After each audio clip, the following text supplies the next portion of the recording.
Hello YouTube and welcome back to World of Warships with Wadres, and today's video I am doing Operation Aegis, and I am doing it in the Tier 6 premium Japanese battleship, the Mutsu. And let me tell you, I've actually been rather surprised with this ship's performance.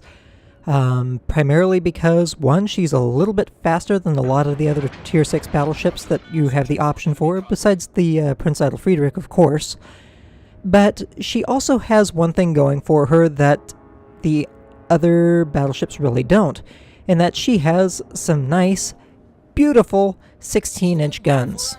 410mm to be precise, which means these guns, if needed, can penetrate everything that I am going to be looking at over the course of this entire match.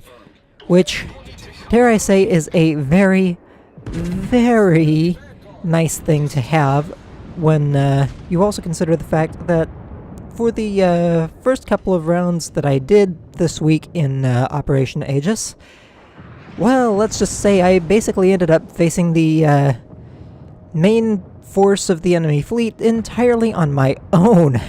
And that was because in the latter stages of the operation, my entire team just kind of went charging off after the two battleships that pop up to the center north of the map, and I was the only one who actually was properly positioned to do anything about the main force, which of course also led to the simple fact that I ended up dying in a couple of cases very, very quickly because, well, I had no support.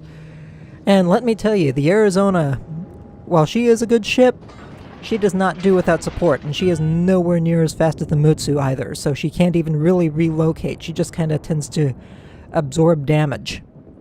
And she does, of course, only have 14-inch guns, which means, especially when you end up in matches with, say, a Miyoko, yeah, you can't really overmatch her bow quite as easily as in the Arizona as you can with the 16-inch guns from the Mutsu. So definitely a little bit of a consideration to be made, if you will. Definitely makes the Mutsu something more of a ship to I should say a more powerful ship, or reasonable ship even, for the Tier 6 Operation Aegis, just because of her overall firepower. And something else that is going to be showcased very, very effectively, I would... nope. That's right, this match I was not doing too well in the early stage as far as actually securing any of my own kills. Many of them were actually taken from me before I could do anything to actually kill anything, so yeah. But don't worry, it's going to get better. I promise it will get better. It's just going to take a little while.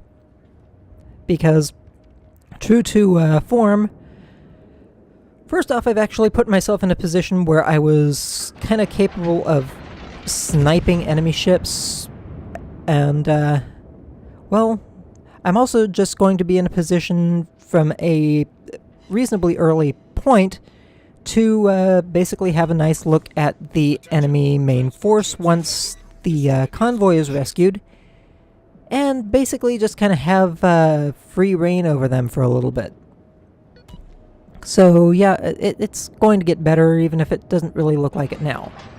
And at that, my numbers are still kind of working their way up as we speak. I mean, okay, yeah, I finally get a kill on something, but that was only 539 points on Akuma. Who's going to care too much about 539 points? My next hit, however, is going to be a good bit better. Just waiting for the guns to reload and for the target to actually be visible. There we go. Furutaka rounds out. 8.6k. That's a lot better than I've done per salvo so far, excluding my first shot at the one Alba. But yeah, that's See, that's the other thing with how my matches were the last couple of rounds before this one, was it seemed like I could get all kinds of beautiful shots in, the spreads would be awesome, and they would do just absolute shit damage. See, even better shot there for the Alba, managed to land a Citadel.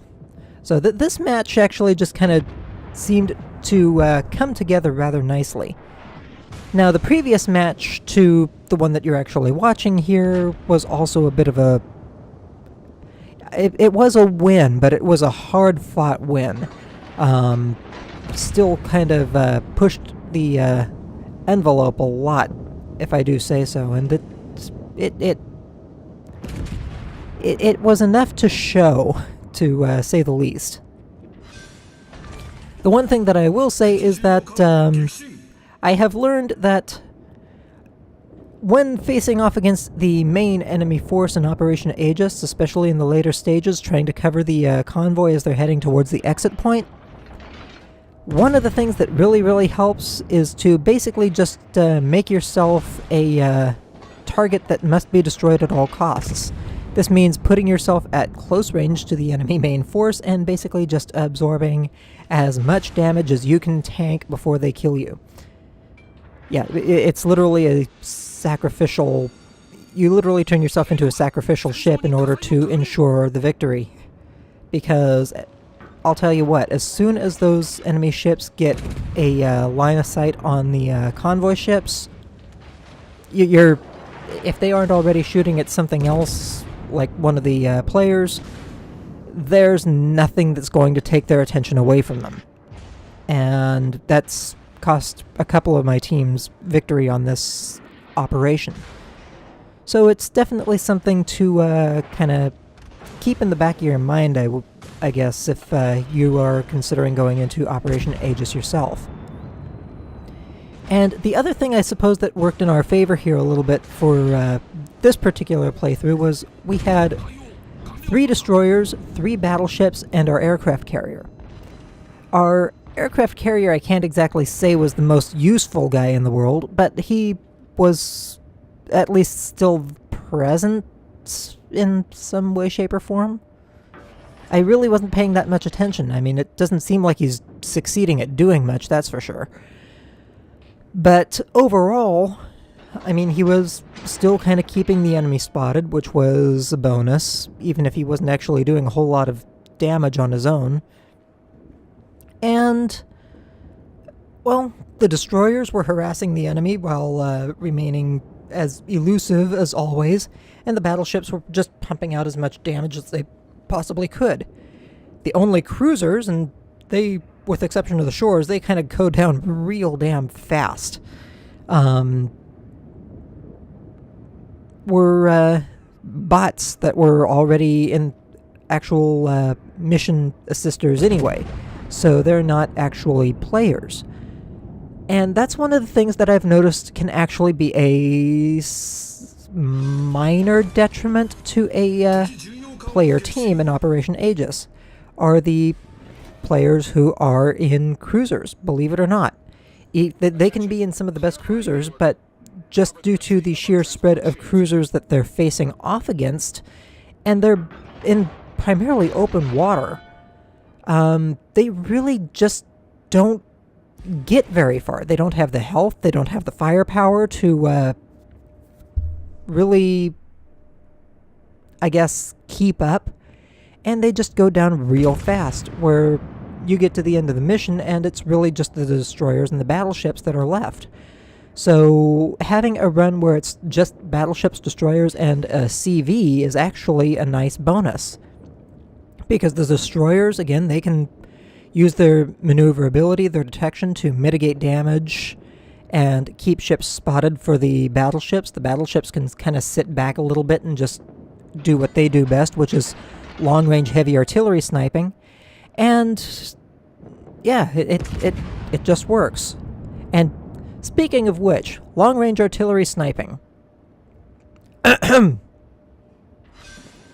Yeah.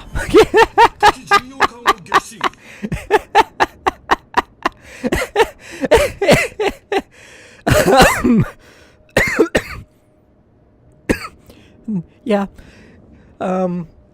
Always nice being able to one-shot delete enemy cruisers. I don't think that Kuma even really stood a chance. It was just nice, to say the least.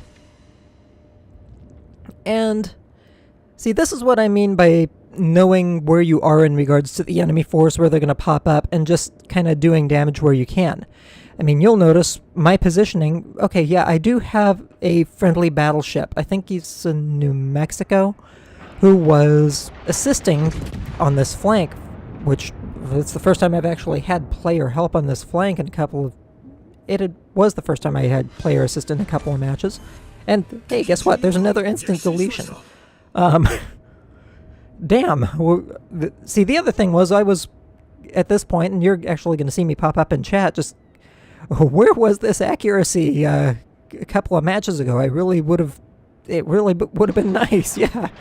So, it definitely was getting interesting. But I was at least holding my own. I was taking care of most of the targets that I was dealing with. Fortunately, the majority of the friendly team was not over dealing with two battleships that had nothing to do really with... Well, okay, yeah, they were mission-specific targets, but they weren't really a direct threat to the convoy. Whereas over here, I was alone. I'm taking on everything that's threatening the convoy, basically. Because they're closest to the exit point, and they can put out... I mean, that many ships? Look at that. That's a shitload of damage that can obliterate unarmored convoy transport ships very, very quickly. So, yeah. And I'm just trying to take out what I can before I die, and trying to draw the enemy's fire to me by getting as close as I can, and in a direction that is away from the convoy. And yeah, I've got 3 fires. I'm burning real good, and I already know at this point I'm not gonna survive, so bonsai. And I'm just gonna try and do as much damage as I possibly can in the last few seconds before my ship just burns down. And I do score one final citadel on the enemy Miyoko, and overall, I've actually succeeded at what I wanted to do. The friendly Warspite, who was trying to assist me on the flank, is now becoming the focus of a couple of the enemy ships, and he's not gonna do too terribly well here. And of course, because the transport ships are finally detected, they are drawing fire, because guess what? They are the primary target for the enemy ships. But it's too little, too late. I drew their fire long enough for the transport ships to get into the circle, and it was enough to win the match. Definitely a hard-fought battle. Of course, because this was a scenario, and it was finished with 5 stars. That is 100 points towards Team Honor for that match for yesterday, I might add. And perfect completion. All transport ships, all targeted battleships taken out, everything. Beautiful completion. 736,000 credits earned, 16,413 EXP, 4,681 free EXP, 175,000 damage done, 53 main battery hits, 6 kills, 10 citadels. I even got 3 random spottings, though that's probably just because of where I was more than anything else. I was top of the team with 1,862 base EXP, and I do want to shout out to Praetorian7, who was helping me out on that flank. He was right where he needed to be, and it helped out a lot. And of course to the Gallant and the Prince Idle Friedrich, who were instrumental in helping take out the other 2 targeted enemy battleships. Everybody was basically where they needed to be for this run, and it worked out very, very well. And, oh my god, just look at that spread of damage. I mean, 42,000 to the Fuso, 21,000 to the Furutaka, 20,000 to the Kuma, 19,000 to the Alba. I mean, I think that one Alba was the one that I... No. Those were all these ships that I basically instantly deleted. So, yeah, I had some rather good accuracy. Again, I wish I had had that accuracy in earlier matches. It definitely would have made life a lot easier. But you know what? Oh well. 164 shells fired, all of them AP. Only 53 hit, but I mean, look at the amount of damage that I farmed. Awesome. Almost 1 million potential damage tanked as well, and I tanked more than my ship's base HP worth of health. Gotta love heals. And the only damage that I did other than high explosive shell, armor piercing shells, was one hit from my secondary battery. Yes, one hit for a whopping 396 damage. Ay. And of course, coming over to finals, the total net earnings was 655,000 credits actually earned after all of the deductions. And yeah, I did have a fair string of modifiers on here, but it was primarily focused more towards the Commander EXP.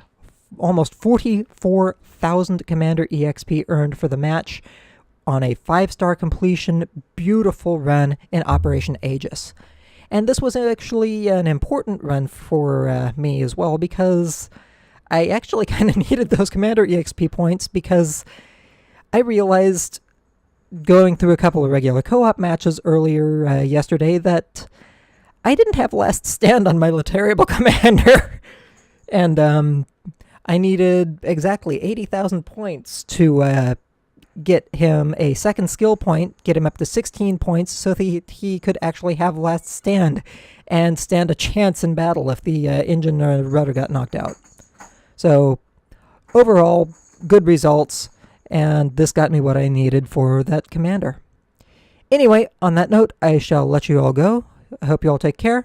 Happy hunting, folks.